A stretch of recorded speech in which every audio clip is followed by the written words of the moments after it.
Swayam Prabha. Digital India. Educated India.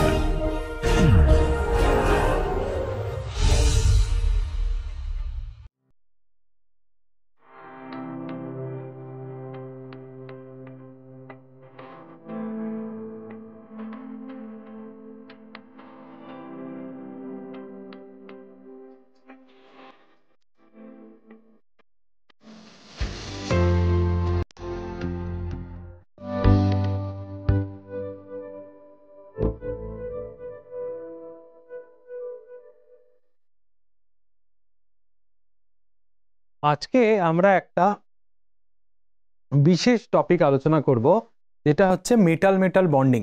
আমরা যখন 18 electron rule পড়েছিলাম সেই সময় আমরা দেখেছিলাম যে আমরা কিভাবে দুটি মেটালের মধ্যে যদি দুটি মেটাল যদি খুব কাছাকাছি থাকে এবং তাদের মধ্যে যদি মিউ ব্রিজিং থাকে, সেক্ষেত্রে কিভাবে মেটাল মেটাল কটা বন্ড আছে সেটা ক্যালকুলেট করা যায়, সেই বিষয়ে আমরা ডিটেলে আলোচনা করেছিলাম প্রথম দিককার লেকচারে। আজকে আমরা ওই ব্যাপারটাকে আরো বেটারভাবে বোঝার চেষ্টা করব এবং এই বন্ডগুলো কিভাবে ফর্ম হয়, তাদের এমও ডায়াগ্রাম কিরকম হয়, সেইটা বিষয়ে আলোচনা করব। তাহলে আজকে আমাদের আলোচ্য বিষয় কি? আজকে আমাদের আলোচ্য বিষয় হলো metal metal bonding. Metal metal bonding আলোচনা করতে গেলে আমরা জানি সেখানে তিন রকমের বন্ড আমরা দেখতে পাই। একটা হচ্ছে কোভালেন্ট বন্ড, একটিকে বলা হয় ডেটিভ বন্ড এবং আরেকটা বলা হয় symmetry bond.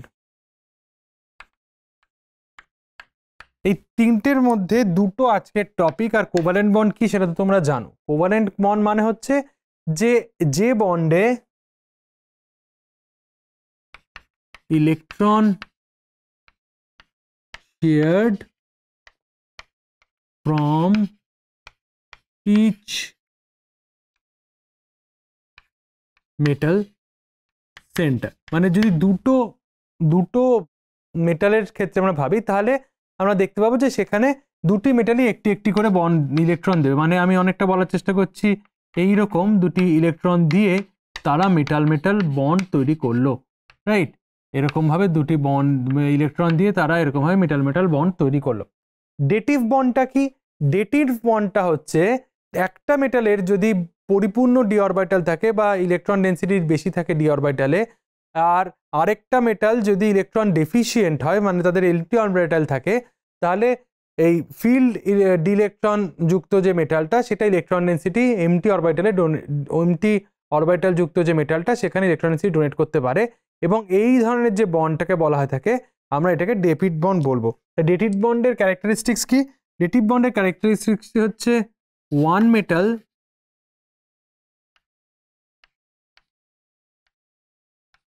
should have filled d orbitals that can donate electron pair as a lone pair. Okay, and the second point ki the other metal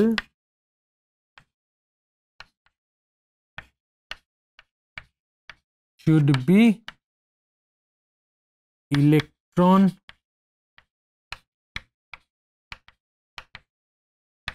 deficient to accept electron density. তাহলে এটা হলো আমাদের second point যেটা আমরা বললাম। এবং এখানে যে ইলেকট্রন কাউন্টটা সেটা তোমরা অনেকটা কোভালেন্ট বন্ডিং এর মতোই করতে পারো, ঠিক আছে?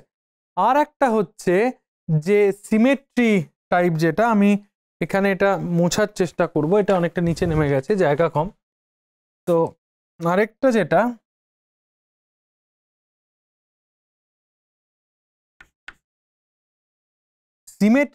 সিমেট্রি টাইপের যে মেটাল মেটাল বন্ডিং, এটাকে বলা হয় থেকে ভেরি উইক ইন্টারাকশন। এবং এই উইক ইন্টারাকশনটা কাদের মধ্যে হয়? ইউজুয়ালি এটা অরবিটাল সিমেট্রি ইন্টারাকশন, যদি সিমেট্রি ম্যাচ করে থাকে তবেই সেটা হয়, এবং যেটা হয়ে থাকে যেটা হচ্ছে ডিউ টু অরবিটাল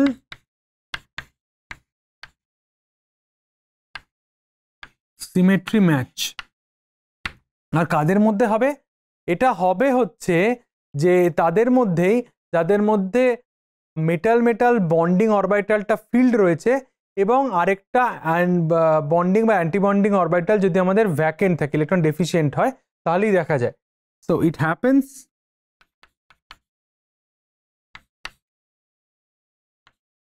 between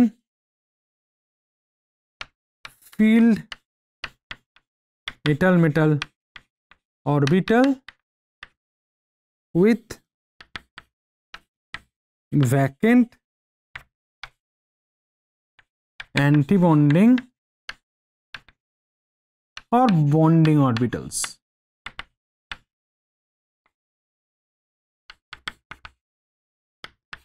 এবং এটা frequently most of the cases এটা দেখতে পাওয়া যায় কাদের ক্ষেত্রে? D8 মেটালসগুলোর ক্ষেত্রে খুব কমনলি এটা দেখা যায়। But that doesn't mean it's absolute, মানে এটা যে সবসময় D8 থাকলেই যে সিমেট্রি টাইপের বন্ডিং ইন্টারাকশন হবে, নট নেসেসারিলি। সেটা কীরকম সেটা আমরা নিশ্চয়ই আলোচনা করব। এবার আমি যে এই যে বলছি যে বন্ডটি যেটা হচ্ছে আমাদের কোভ্যালেন্ট বন্ড ফর্ম করবে, এবং তার সাথে আমাদের ডেটিভ বন্ড ফর্ম করবে, এবং তার সাথে সিমেট্রি বন্ড ফর্ম করবে। তো আমরা যখন এই পিকচারটা দেখার চেষ্টা করি তখন অবশ্যই আমি যেটা বলেছিলাম যে অরবিটালের রেসপেক্টে দেখতে হবে। তো আমরা এখানে দুটো মেটালের কথা বলছি, তাই তো? দুটো মেটালের কথা যদি বলি, এইটা ধরে নাও মেটালের DZ² orbital,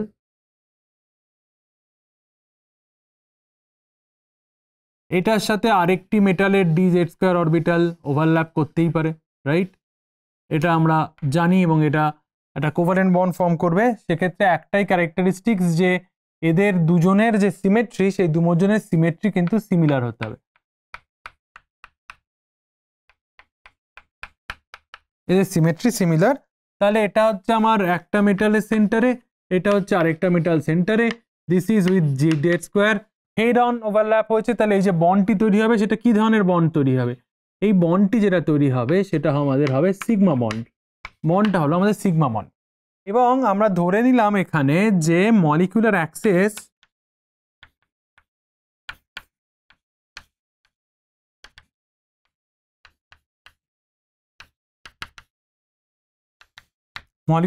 is along z axis।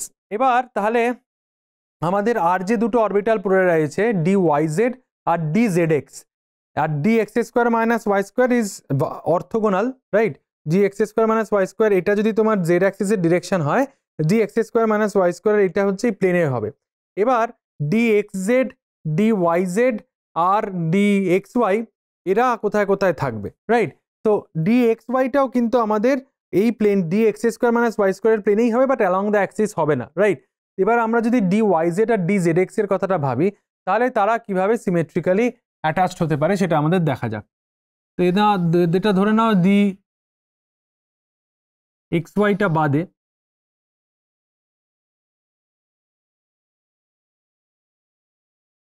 Right? তো এক্ষেত্রে আমাদের মনে রাখতে হবে যে এদের মধ্যে যে সিমেট্রিটা, সেই সিমেট্রিটা আমাদের ম্যাচ করাতে হবে, তাহলেই আমরা কিন্তু পুরোটা ম্যাচ করে দিতে পারবো, রাইট?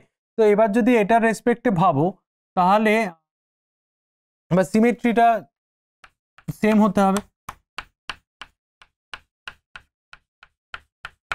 রাইট? এটা তাহলে কি হলো? এটা তুমি ধরতে পারো DXY বাদে anyone you can think of, DYZ বা DZX।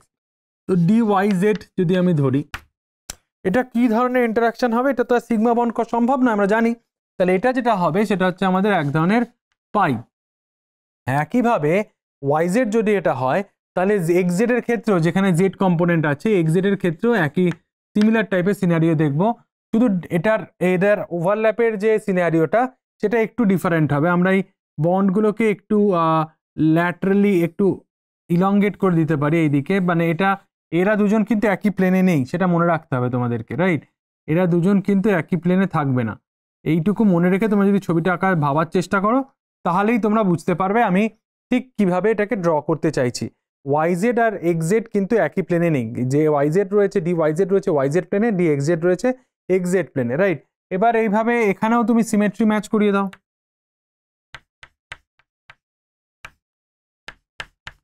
এটাও আমার একটা পাই টাইপের বন্ড কিন্তু তৈরি করবে। এইবার তাহলে আমার কটা সিগমা বন্ড হলো? একটা সিগমা, দুটো আমার পাই হলো। তাহলে আমার একটা সিগমার জন্য একটা সিগমা স্টার হবে, দুটো পাই এর জন্য দুটো পাই স্টার অরবিটাল তৈরি হবে, কিন্তু সেটা তোমাদের মনে রাখতে হবে। আর আরেকটা যে বন্ড তৈরি হবে সেইটাকে আমরা বলে থাকি ডেল্টা বন্ড, রাইট। এই ডেল্টা বন্ডটা কিভাবে দেখতে হয় থাকে সেইটা দেখো, যে D x square minus Y স্কোয়ারের রেসপেক্টে যদি তুমি ভাবো, ডি এইচটা যদি তোমার একটা অক্টাহেড্রাল সিমেট্রির স্ট্রাকচার হয়, যেখানে মেটালটা লেটসে এইখানে বসে আছে এবং পাশে আরেকটা মেটাল আছে, আমি সেই বিষয়ে যাচ্ছি না। তাহলে আমার যে মলিকুলার অ্যাক্সিসগুলো আমি যেটা বললাম, এখানে যদি এক্স, এটা যদি তোমার ওয়াই এবং এটা যদি তোমার জেড ডিরেকশন হয়, তাহলে এই দুজন d y z d x z somewhere in the middle, right. X y অরবিটালে এক্স ওয়াই প্লেনে পড়ছে না, কিন্তু ডি এক্স ওয়াই যেটা রয়েছে সে কিন্তু এই প্লেনের ওপরই পড়বে। তো ন্যাচারালি সেখানে একটা উইক বন্ডিং হবে, যেটা কিন্তু পাই টাইপের নয়, আবার যেটা কিন্তু সিগমা টাইপেরও নয়, রাইট। পাই টাইপের হলে তো এর উপরে পারপেন্ডিকুলার বা অর্থোগোনাল বা অ্যাটলিস্ট ইনক্লাইন থাকতে হবে, যেটা হচ্ছে ওয়াইজেড বা এক্সজেড এর ক্ষেত্রে সম্ভব, কিন্তু এক্স ওয়াই এর ক্ষেত্রে কিন্তু সেটা সম্ভব নয়।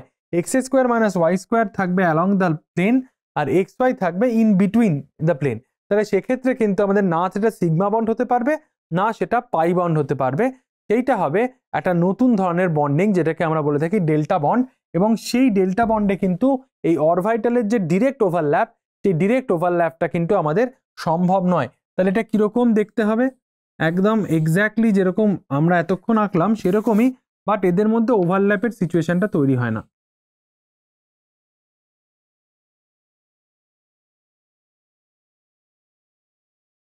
বাট সিমেট্রি ম্যাচটা কিন্তু এখানেও তোমায় রাখতে হবে, এখানে কিন্তু আমাদের সিমেট্রি ম্যাচ কিন্তু এখানেও আমাদের থাকতে হবে, তাহলেই আমরা এই ওভারল্যাপটা পাবো। এবং এটা কোন অরবিটালের ক্ষেত্রে আমরা বলছি? এটা আমরা বলছি ডি এক্স ওয়াই অরবিটালের ক্ষেত্রে, এবং এইটাই হয়ে গেল আমাদের ডেল্টা বন্ড। তাহলে এই চারটি কিভাবে দুটি মেটালের ডি অরবিটালসগুলো কিভাবে বন্ডিং প্যারামিটারের বন্ডিং করতে পারে কাছাকাছি এসে, সেটা আমরা দেখলাম। যেখানে দুটো ডিরেক্ট ওভারল্যাপ রয়েছে, জি জে স্কোয়ারে হেরন কলিশন বা হেরন ওভারল্যাপ রয়েছে, এখানেও পার্শিয়াল ওভারল্যাপ রয়েছে পাই এর ক্ষেত্রে, কিন্তু এক্স ওয়াই এর ক্ষেত্রে এটা কিন্তু থ্রু স্পেস মোস্টলি। এখন প্রশ্ন হচ্ছে যে D x square minus y স্কোয়ারটা কোথায় গেল? এই বন্ডিংয়ে d x square minus y square is not present. তার কারণটা কি?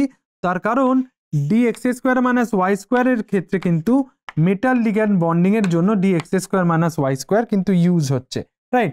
তাহলে used for metal ligand bond formation, তার জন্য আমরা এইটাকে কিন্তু এখানে পাবো না।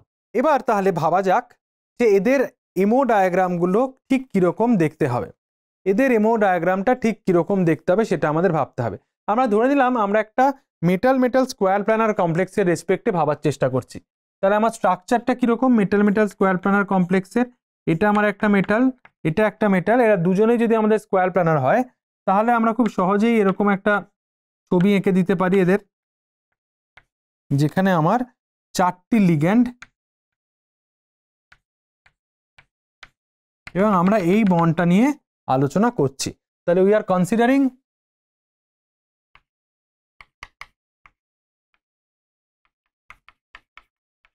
Metal bonding in square planar complex.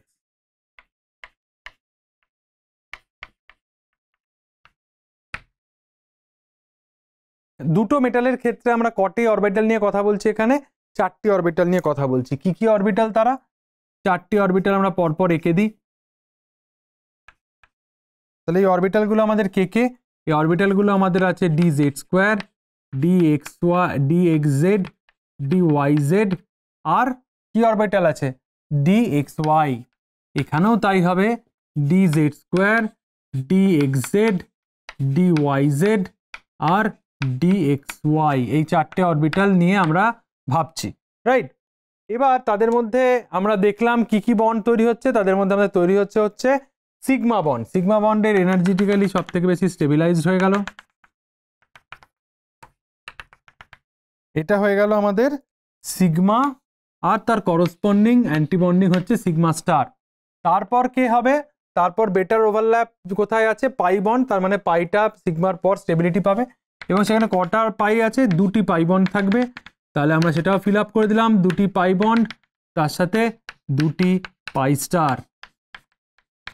R last কে আসবে, লাস্ট আসবে হচ্ছে আমাদের যে লাস্ট কি হবে, লাস্ট যে বন্ডটা হবে সেটা হচ্ছে ডেল্টা বন্ড। সেটা আমরা দেখেছি যে এইখানে DXY এর মধ্যে হয় এবং এটা কিন্তু এনার্জেটিক্যালি অতটা স্টেবিলাইজড হয় না বা এবং অতটা ডিস্টেবিলাইজডও হয় না, তাহলে এটা আমাদের ডেল্টা স্টার, এটা হয়ে গেল আমাদের ডেল্টা বন্ড, রাইট।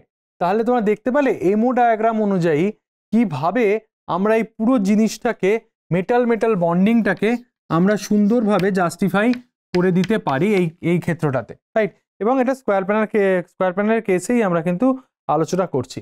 এবার যদি তোমরা বন্ড অর্ডার, যে জিনিসটা নিয়ে আমরা আগের দিন আলোচনা করছিলাম, বন্ড অর্ডারের রেসপেক্টে পুরো ঘটনাটাকে ভাবার চেষ্টা করো, তাহলে আমরা একটা সারণী বানাই, যে সারণীতে আমরা ইলেকট্রন কাউন্ট দিয়ে বন্ডের রেসপেক্টে দেখার চেষ্টা করবো যে কতগুলো বন্ড তৈরি হচ্ছে। তাহলে আমরা এখানে করলাম একটা সারণী যেখানে ইলেকট্রন কাউন্ট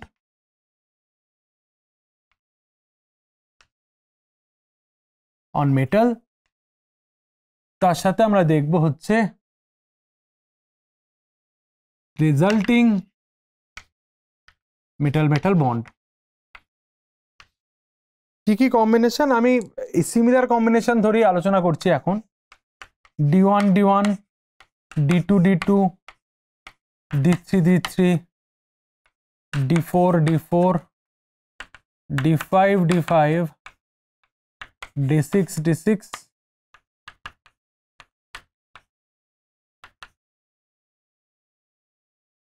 তাহলে D1 D1 এর ক্ষেত্রে কি হবে, মানে D1 D1 মানে সিচুয়েশনটা কি, এখানে তোমার একটা ইলেকট্রন আছে, এখানে তোমার একটা ইলেকট্রন আছে, তাহলে এই দুটো ইলেকট্রন কোথায় যাবে, এই ইলেকট্রন চলে যাবে সিগমাতে চলে গেল। তাহলে আমার বন্ড অর্ডার কত হয়ে গেল, এটা যদি আমার বন্ড অর্ডারের ক্যালকুলেশন আমরা ভাবি, তাহলে আমার বন্ড অর্ডার কত হলো, আবার এখানে বন্ড অর্ডার হয়ে গেল 2 - 0 ডিভাইডেড বাই 2, একটি বন্ড থাকবে, তার মানে এখানে আমরা যেটা পাবো সেখানে হচ্ছে আমার এখানে সিঙ্গেল বন্ড হলো, সিঙ্গেল বন্ড।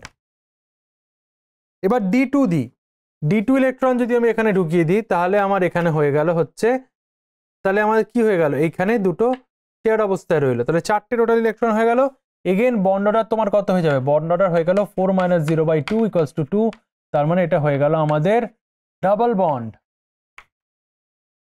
এবার থার্ড ইলেকট্রনটা দাও, থার্ড ইলেকট্রনটা যদি দিই এখানে, আমরা থার্ড ইলেকট্রনটা এখানে দিয়ে দিলে আমাদের এখানে এটা পেয়ার্ড আপ হয়ে যাচ্ছে, তাহলে এখানে আমার নাম্বার কি চেঞ্জ হয়ে গেল, এইখানে আমার নাম্বার হয়ে গেল তোমার ট্রিপল বন্ড। এইবারে যদি ফোর্থ ইলেকট্রনটাও চলে আসে, যেটা D4 এর ক্ষেত্রে খুব কমন, তখন তুমি দেখো এই ডেল্টা বন্ড ফরমেশনটা তোমার পসিবল হচ্ছে।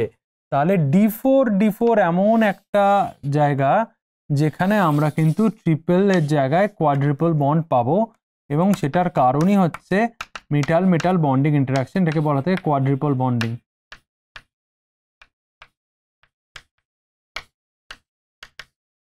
আমরা কিন্তু কোয়াড্রিপল বন্ড পেলাম, তার মানে D4 সিস্টেম পর্যন্তই আমরা কোয়াড্রিপল পাবো। তার কারণ এরপর যদি আমরা আস্তে আস্তে ইলেকট্রন কাউন্টটা বাড়াতে থাকি, তাহলে তুমি দেখো অ্যান্টিবন্ডিং অরবিটালে ইলেকট্রনগুলো যেতে শুরু করবে। এই চলে গেল অ্যান্টিবন্ডিং অরবিটালে, তার মানে আবার আমার বন্ড অর্ডার কি হবে, বন্ড অর্ডার আমার বন্ডিং ইলেকট্রনের সংখ্যা 8ই থাকলো, অ্যান্টিবন্ডিং এর সংখ্যা কমতে থাকলো, তার মানে আমি আবার চলে এলাম কিন্তু ট্রিপল বন্ডের স্টেটে। আবার আমার ট্রিপল বন্ড ব্যাক করছে যখন আমার D5 সিস্টেমে যাচ্ছি, রাইট। এইভাবে যেতে যেতে আবার যদি D6 এ যাও, সেম স্টোরি, এখানে তুমি একটা ইলেকট্রন দিয়ে দাও, তার মানে এখানে তোমার পাই স্টারে চলে গেল, তার মানে আমার এখানে কাউন্ট আবার হয়ে গেল কত, 6 - 4 divided by 8 - 4 divided by 2 equals to 2, মানে এখানে আমার আবার ডাবল বন্ড ফরমেশন হয়ে যাবে। একইভাবে আমি যদি আরও একটা ইলেকট্রন বাড়িয়ে দিই তাহলে পাই স্টারে আরও আমার পপুলেশন বাড়ছে এবং সেক্ষেত্রে আমার হয়ে গেল 8 - 2 6/2 = 1। তার মানে এখানে আবার সিঙ্গেল বন্ড ব্যাক করে এলো। এবং যদি এটা D8 সিস্টেমে হয়ে যায়, যদি এটা আমাদের যেটা আমরা এতক্ষণ আলোচনা করছিলাম, যদি এটা আমাদের কমপ্লিটলি D8 সিস্টেম করে দাও, D8 সিস্টেম, তাহলে দেখবে there is no bonding. Technically 8 - 8/2 = 0, no bond।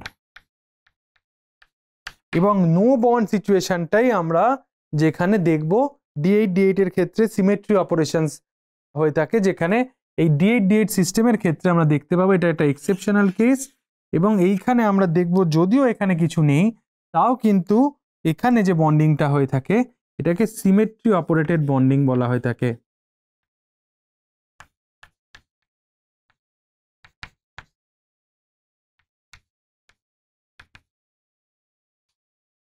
তাহলে বুঝতে পারলে কিভাবে মেটাল মেটাল বন্ডিংটা আমাদের সুন্দরভাবে নাম্বার অফ ডি ইলেকট্রনের ওপর ডিপেন্ড করে আমরা জিনিসটাকে আইসোলেট করে ভাবতে পারি।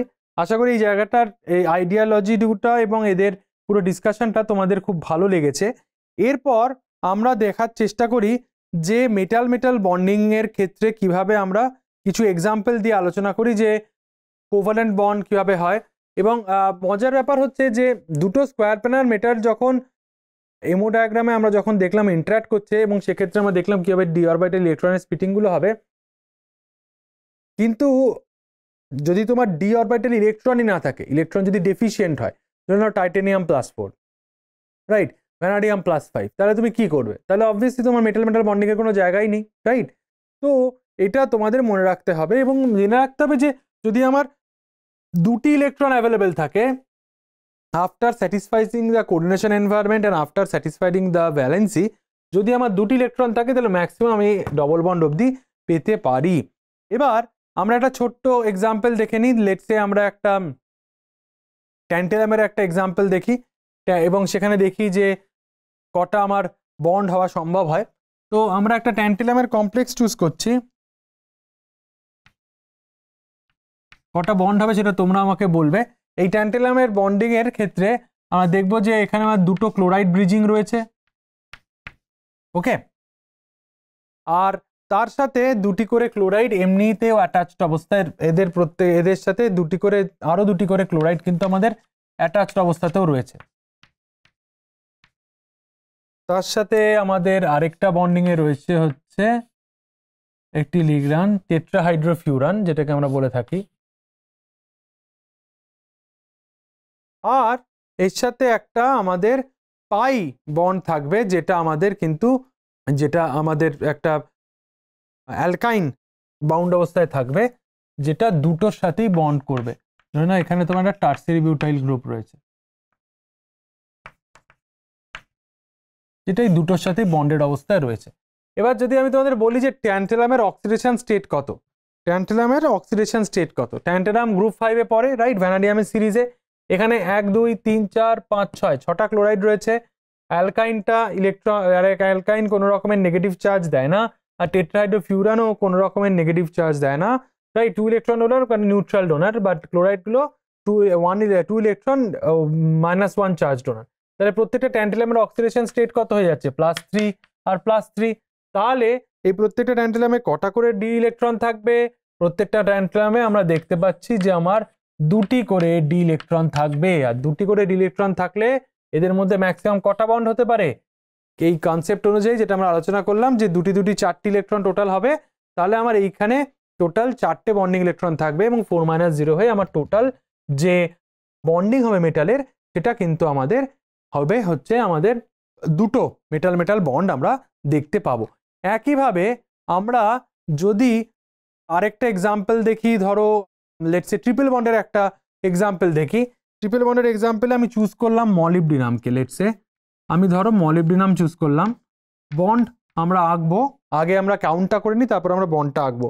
এই মলিবডিনামের এক্সাম্পলে ধরে নাও এর সাথে যে গ্রুপগুলো অ্যাটাচড অবস্থায় রয়েছে সেটা সবাই আয়নিক, সবাই হচ্ছে 2 ইলেকট্রন বাট -1 চার্জ নিয়ে আসে, সবকটাই বেঞ্জাইলিক গ্রুপ, রাইট।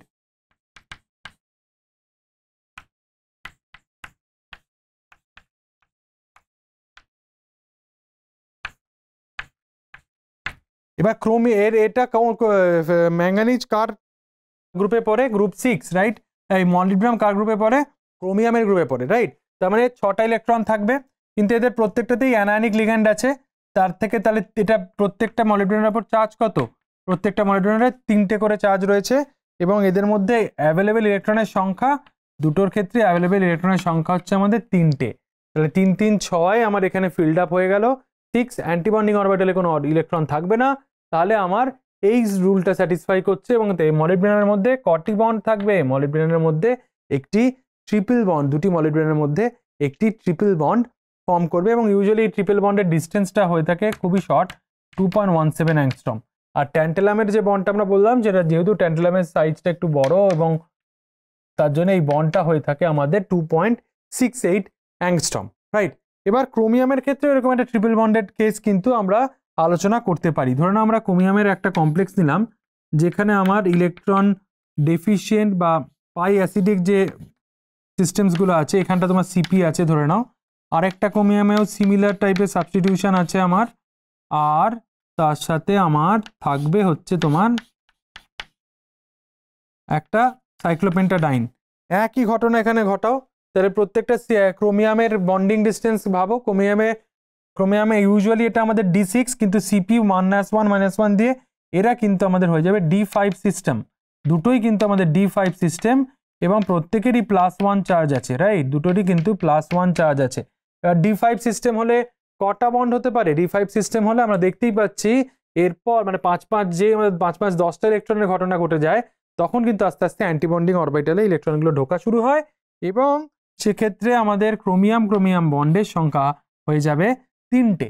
তাহলে আমরা এক্সাম্পলের মধ্যে দিয়ে দেখার চেষ্টা করলাম যে মেটাল বন্ডিংটা কিভাবে ক্যালকুলেট করা যায়।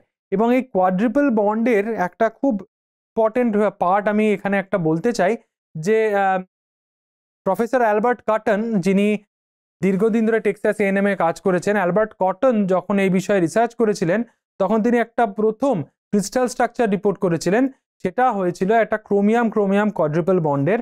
তার এক্সাম্পলটা আমরা ধরো যদি এইখানটা আঁকি, সেটা একটা লিগ্যান্ডের ভেতরেই দুটি ক্রোমিয়াম অ্যাটাচড অবস্থায় ছিল।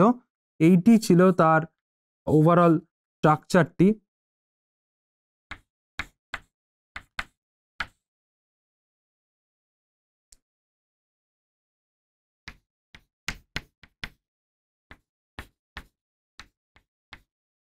এই ক্রোমিয়ামের মধ্যে উনি প্রথম কোয়াড্রিপল বন্ড আবিষ্কার করেছিলেন, এবং এদের যে স্ট্রাকচারটা পাওয়া গেছিল, সেই স্ট্রাকচারটাতে পাওয়া গেছিল যে ক্রোমিয়াম বন্ড ডিস্টেন্সটা খুবই ছোট, অ্যারাউন্ড 1.85 অ্যাংস্ট্রম। এটা কে আবিষ্কার করেছিলেন? Professor F.A. Cotton, right? তখন টেক্সাস A&M ছিলেন।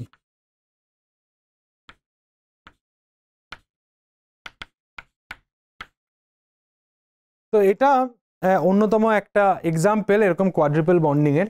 তাহলে আজকের এই লেকচারটাতে আমরা কোয়াড্রিপল বন্ডিং, স্পেশালি মেটাল কোয়াড্রিপল বন্ডিং নিয়ে আলোচনা করলাম। আশা করি তোমাদের এই পার্টটা খুব ভালো লেগেছে।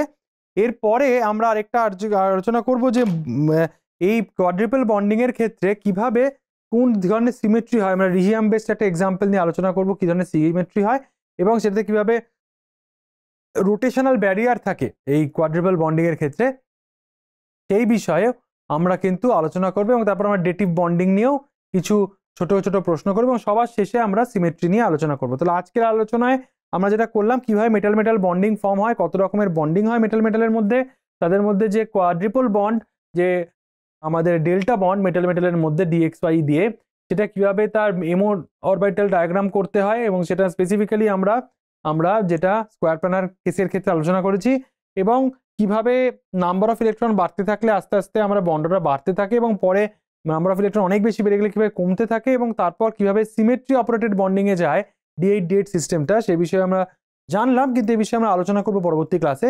এবং তার সাথে মেটাল ডাবল বন্ড এবং মেটাল ট্রিপল বন্ডের কিছু পুঙ্খানুপুঙ্খ এক্সাম্পল আমরা আজকে আলোচনা করলাম।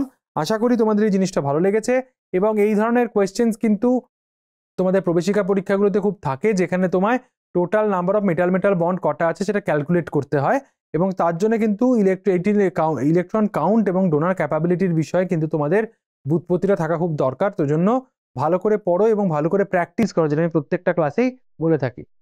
ধন্যবাদ।